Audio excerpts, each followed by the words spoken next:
আপনাকে বলছি, উত্তর ফলাই যখন মাযহাব ও তাকলিদের ব্যানার নিয়ে মিডিয়ার মাধ্যমে লোকদেরকে ভ্রান্ত করার চেষ্টা করলো, শফিক কাসেমীর মতো মানুষ যখন মঞ্চে হাজারো কিতাব নিয়ে মানুষকে ভ্রান্ত করার চেষ্টা করছে, নোমান কাসেমীর মতো মানুষ যখন মঞ্চে হাজারো কিতাব নিয়ে মানুষকে বিভ্রান্ত করার চেষ্টা করছে, আইনুল হুদার মতো মানুষ যখন মানুষকে মাজারের পূজার দিকে উদ্বুদ্ধ করছে, সেই সময় প্রয়োজন এমন এক জাগালেন, সে সময় প্রয়োজন এমন এক জাগালেন, সে সময় প্রয়োজন এমন এক জাগালেন যারা নোমান কাসেমীর বিপক্ষে কথা বলবে, যারা শফিক কাসেমীর বিপক্ষে কথা বলবে, যারা আইনুল হুদার বিপক্ষে কথা বলবে। আপনারা কি চান না তেমন আলেম তৈরি হোক? আমি বলতে চাচ্ছি, শায়েখ আব্দুর রাজ্জাক বিন ইউসুফ যদি আল্লাহ যদি কখনো তাকে উঠিয়ে নেন, পরবর্তী আব্দুর রাজ্জাক তৈরি করতে হবে আপনাদেরকে। আপনারা কি রাজি আছেন?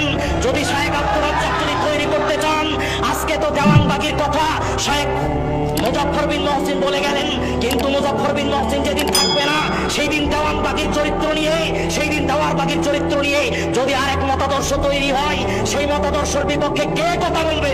শায়েখ আব্দুর রাজ্জাকের মতো মানুষ যদি না থাকে, পরবর্তীতে যদি এই যে আইনুল হুদার মতো মানুষ যদি পরবর্তী প্রজন্মকে বিভ্রান্তির পথে ডাক দেয়, সেই পরিস্থিতিতে কে কথা বলবে? তার জন্য আলেম তৈরি করা প্রয়োজন। আর আলেম তৈরি করতে হলে যেমন প্রতিষ্ঠানের প্রয়োজন, বাংলাদেশের মাটিতে অসংখ্য অগণিত প্রতিষ্ঠান রয়েছে, যে প্রতিষ্ঠানগুলোতে দৈনন্দিন ছাত্রকে শিক্ষা দেওয়া হচ্ছে শিরকি আকীদা, যেই ছাত্রগুলো সমাজে ছিটিয়ে পড়ছে, যেই ছাত্রগুলোই নোমান কাসেমীর মতো হচ্ছে, যেই ছাত্রগুলোই শফিক কাসেমীর মতো হচ্ছে, যেই ছাত্রগুলোই লুৎফর ফরাইজের মতো হচ্ছে, যেই ছাত্রগুলোই আইনুল হুদার মতো হচ্ছে, আপনাকে বলছি, আপনাকে এমন কিছু ছাত্র তৈরি করে যেতে হবে যারা শায়েখ আব্দুর রাজ্জাক বিন ইউসুফের মতো বলিষ্ঠ কণ্ঠ দিয়ে কথা বলবে, যারা কখনো আপোষের সাথে আপোষহীন হবে না, যারা শায়েখ মুজাফফর বিন মহসিনের মতো বাতিলের বিপক্ষে কথা বলবে, হাজারো বার জেল খেটতে রাজি থাকবে, তবুও বাতিলের সাথে আপোষ হবে না। আপনাকে বলছি, আপনাকে জামিয়া সালাফিয়ায় সাহায্য কেন করবেন? আপনি সাহায্য করতে বাধ্য হবেন, কারণ আপনাকে মনে রাখতে হবে বাংলাদেশের বুকে এমন এক প্রতিষ্ঠান দরকার, যে প্রতিষ্ঠানে উচ্চতর শিক্ষা দেওয়া হবে, দাওয়া হাদিসের পরে এমন কিছু শিক্ষা দেওয়া হবে, যেই শিক্ষা পাওয়ার কারণে বাংলাদেশের মাটিতে এই জামিয়া সালাফিয়ার ছাত্ররা হাজারো মানুষের সম্মুখে দাওয়াত দিবে, যারা মানুষকে বলবে, যারা মানুষকে দ্বীনের কথা বলবে, যারা মানুষকে আল্লাহর পথে দাওয়াত দিবে। তাই আপনাকে বলছি, আরো আব্দুর রাজ্জাকের প্রয়োজন রয়েছে, আরো শায়েখ মুজাফফর বিন মহসিনের প্রয়োজন রয়েছে। ঠিক প্রয়োজন পূরণের জন্য ঠিক তেমন প্রতিষ্ঠানের প্রয়োজন রয়েছে। আপনি জামিয়া সালাফিয়াতে সাহায্য করেন যে কোনো মাধ্যম দিয়ে। রাসূল সাল্লাল্লাহু আলাইহি ওয়াসাল্লাম বলছেন, আন মুআয রাদিয়াল্লাহু আনহু, মুআয রাদিয়াল্লাহু থেকে বর্ণিত, তিনি বলছেন, আওসানি বিআশরা কালিমাতিন, আল্লাহর নবী রাসূল সাল্লাল্লাহু আলাইহি ওয়াসাল্লাম আমাকে 10টা উপদেশ দিলেন। আল্লাহর নবী আমাকে লক্ষ্য করে বলছেন, শোনো মুআয, পৃথিবীতে যতদিন তুমি বেঁচে থাকবে, শোনো মুআয, পৃথিবীতে যতদিন তোমার নিঃশ্বাস থাকবে, 10টা উপদেশের কথা তোমাকে বলছি মুআয, 10টা উপদেশ তুমি মনে রাখিও, 10টা উপদেশ বলার চেষ্টা করিও না।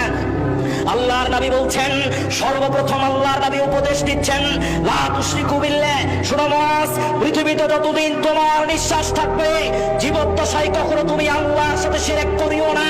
আল্লাহর নবী লক্ষ্য করে মুআয রাদিয়াল্লাহু লক্ষ্য করে বলছেন, শোনো মুআয, ওয়া ইন কুতিলতা ওয়া হুররিকতা, শোনো মুআয, আইনুল হুদা যদি তোমার নামে লক্ষ কোটি টাকার মামলা দিয়ে দেয়, আইনুল হুদা যদি তোমার নামে লক্ষ কোটি টাকার মামলা দিয়ে দেয়, তোমাকে যদি শিরক করতে বাধ্য করে, তবুও তুমি শিরক করিও না।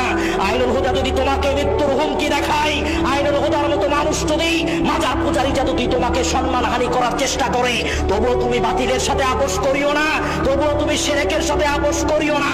আপনার কি মনে হচ্ছে আপনি ভুল ধারণার উপরে রয়েছেন? আপনি মনে করছেন কারণ আমি 1000 কোটি টাকার মামলা দিলে সেই মানুষটা আপনার মতদর্শে বিশ্বাসী হয়ে যাবে। ভুল ধারণার উপরে আপনি রয়েছেন। 3.5 কোটি আহলে হাদিস যারা আল্লাহকে বিশ্বাস করে, কখনো শিরকের সাথে আপোষহীন, কখনো আপোষ থাকে না, সেই 3.5 কোটি আহলে হাদিসের বাংলাদেশে আহলে হাদিসকে শিরকের সাথে আপোষ করতে পারবেন। লক্ষ কোটি টাকা কেন, 1000 কোটি টাকার মামলা দিলে শিরক করবে না আহলে হাদিসের সন্তানেরা। আপনি লক্ষবার চেষ্টা করেন, 1000 কোটি টাকার মামলা দিয়ে দেন।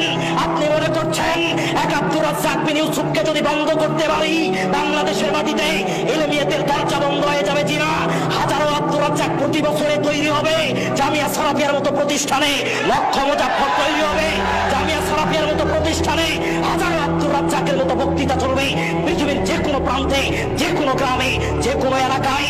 জামিয়া সালাফিয়ার সন্তানেরা যখন কোরআন ও হাদিস শিক্ষা করে শাইখ আব্দুর রাজ্জাক বিন ইউসুফের আদর্শকে, আল্লাহ নবীর আদর্শকে কেন্দ্র করে শাইখ আব্দুর রাজ্জাক বিন ইউসুফের দেখানো